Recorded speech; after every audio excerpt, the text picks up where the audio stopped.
Bueno, hoy es el 17 de agosto de 2021, ¿sí? Yo lo digo también como para convencerme, que es 17 de agosto de 2021. 17 de agosto, ayer fue el feriado, Claro, ¿sí? se Pero en pasó. realidad la fecha es hoy. La fecha es hoy de la conmemoración de un nuevo aniversario del fallecimiento del general José de San Martín. Ujú. Y por eso hemos decidido convocar aquí a un historiador que conoce justamente de San Martín. Ya lo han entrevistado en más de una ocasión. Y bueno, a ver qué nos puede contar de la figura del general José de San Martín. También escribió un libro, sí, que se llama Señor San Martín. Y bueno, digamos que no sé si sería como una especie de subtítulo o forma parte del título, donde nos dice, bueno, cosas que no se contaron en el colegio o en la escuela, que no nos contaron en la escuela o en el colegio del general José de San Martín. Alberto Fonticelli, buen día, muchas gracias por atendernos. Luciana, Eduardo, los saludamos desde Radio del Centro de Chivilcoy. ¿Cómo está? Muy buenos días para todos. Gracias Luciana, gracias Eduardo. Muy bien, muy bien. Esperando a las 3 de la tarde para hacer el homenaje como corresponde Muy bien, al muchas gracias libertador. por atendernos. Nosotros acá en Chivilcoy creo que por estas horas Están, se sí. hace el acto en Sí, conmemoración sí, sí. del aniversario del general José de San Martín. Bueno, ¿qué nos puede contar de la figura del general, Alberto, que por ahí no nos contaron justamente en las escuelas, ¿no? Yo creo que siempre digamos, se ha mantenido a San Martín en el bronce. Y yo lo que pretendo en el libro y lo que creo es que es mucho más importante encontrar a ese San Martín ser humano, porque con todas sus enfermedades a cuestas, con todos sus problemas, su historia de vida, eh, él logra la emancipación de tres países, de medio continente.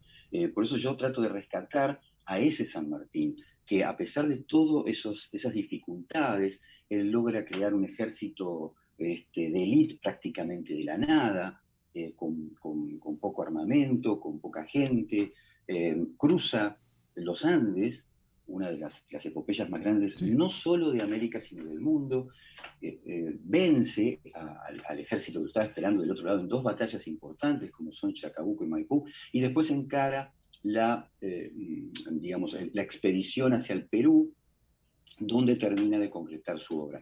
Yo creo que hay muchas cosas que de San Martín, eh, tal vez por falta de documentos o por conveniencias políticas muchas veces, se ha ocultado o se ha dejado de mencionar.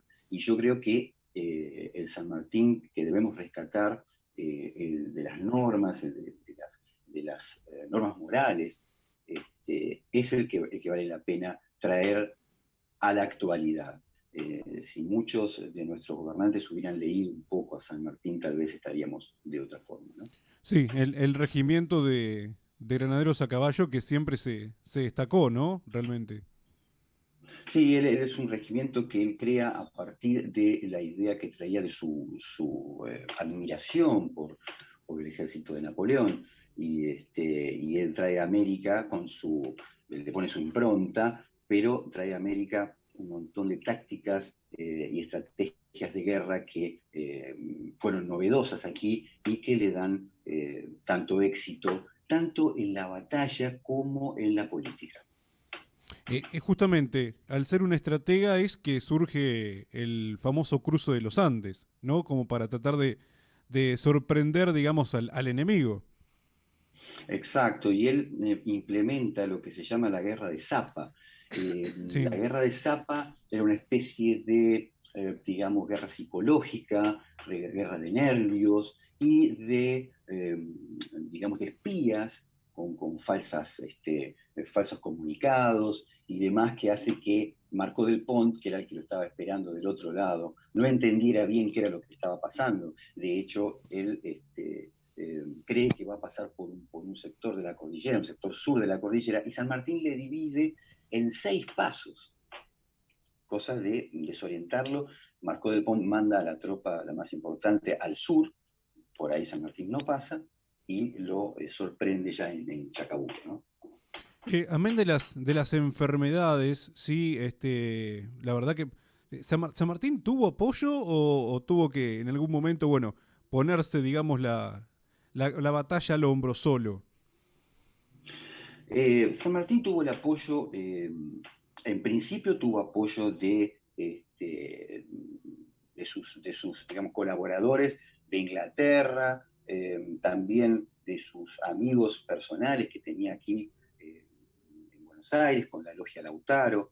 Creo que la masonería tuvo mucho que ver en este tipo de relaciones que ha tenido él.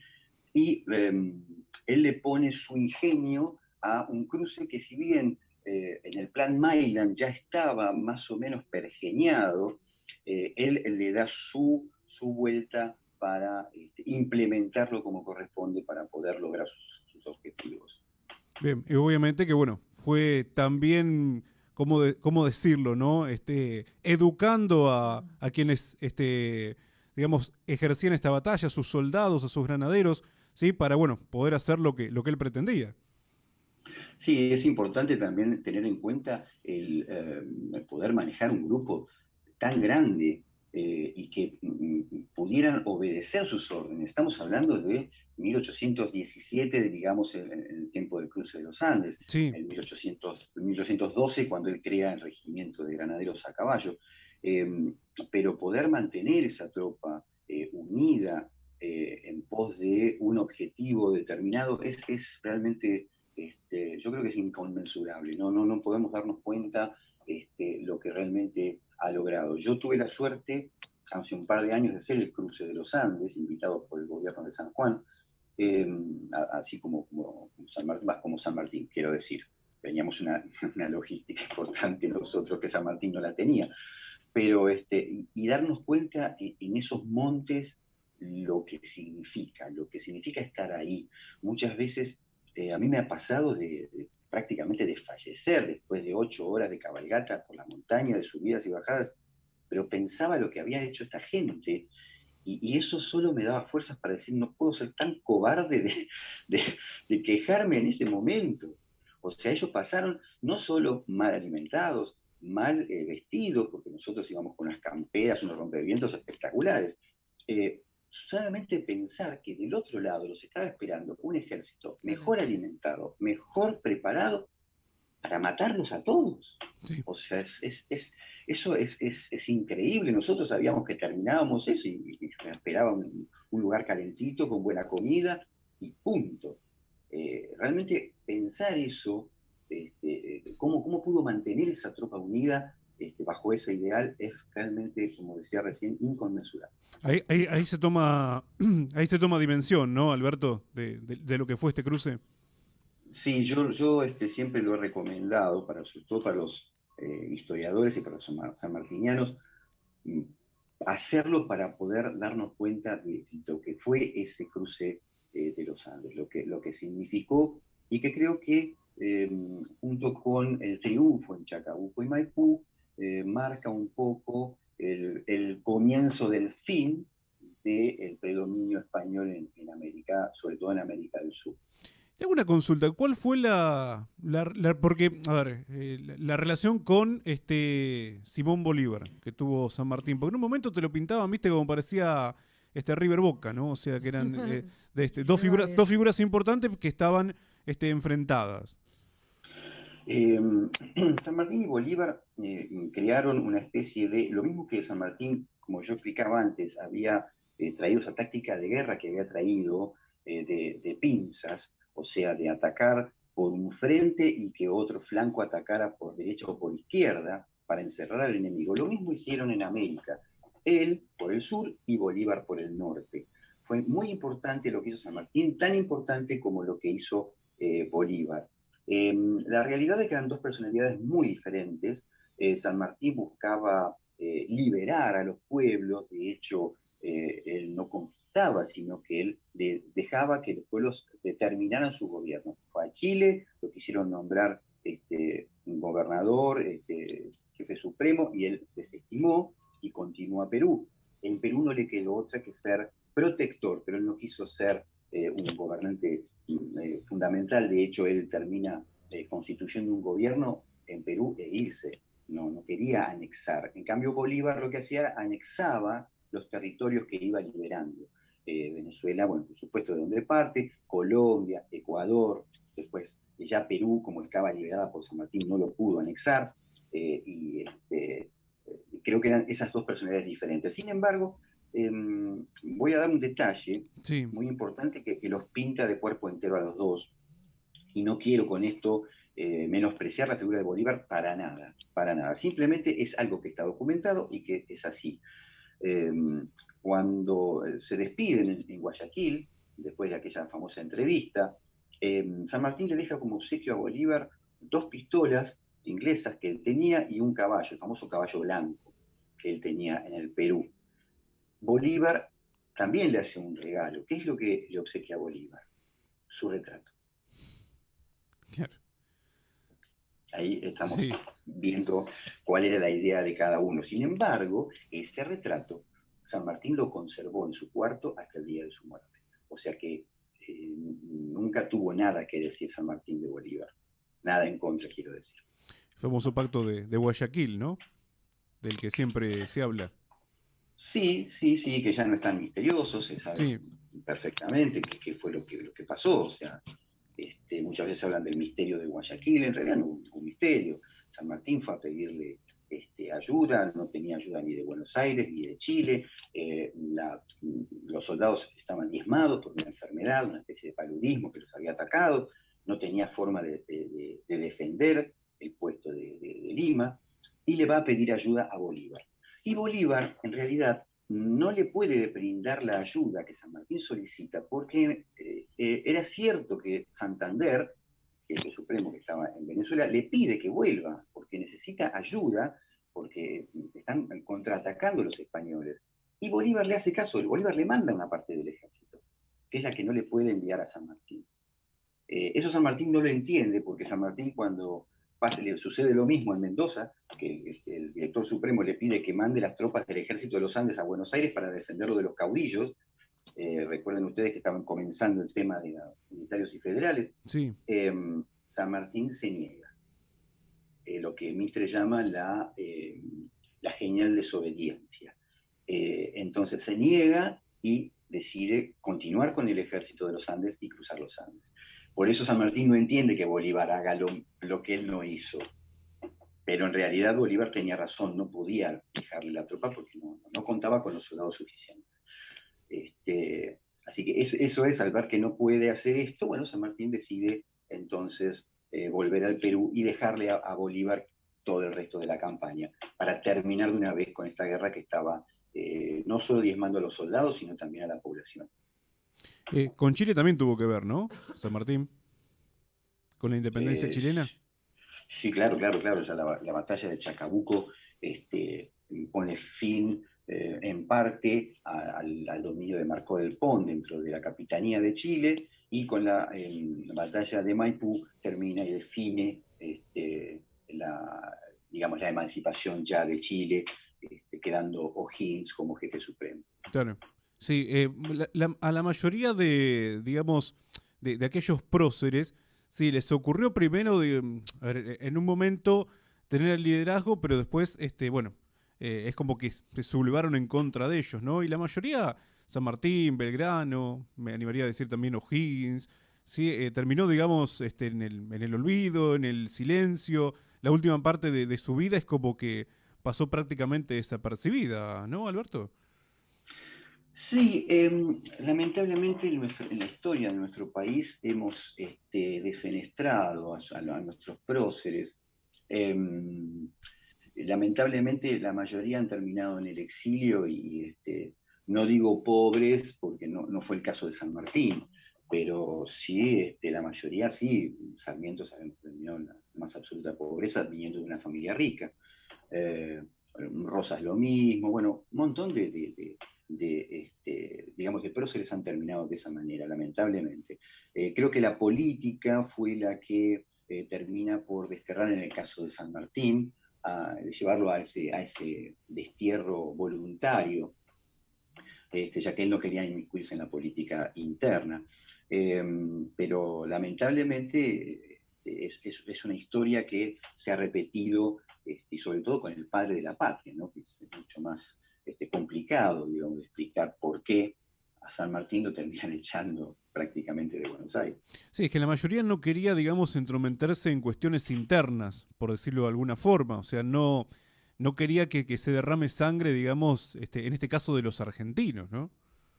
Exacto, y fue a partir de 1820 cuando prácticamente se establece una especie de anarquía en Buenos Aires, en las Provincias Unidas.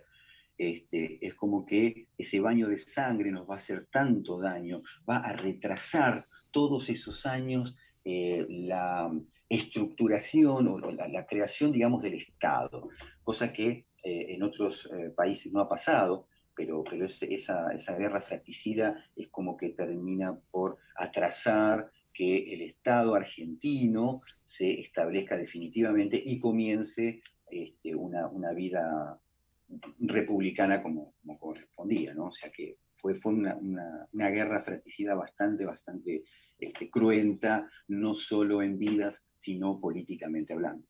Usted recién mencionó al paso el tema de la masonería. Bueno, creo que estuvo también exponiendo, ¿no? Bueno, en importantes, digamos, simposios que tenían que ver con la logia.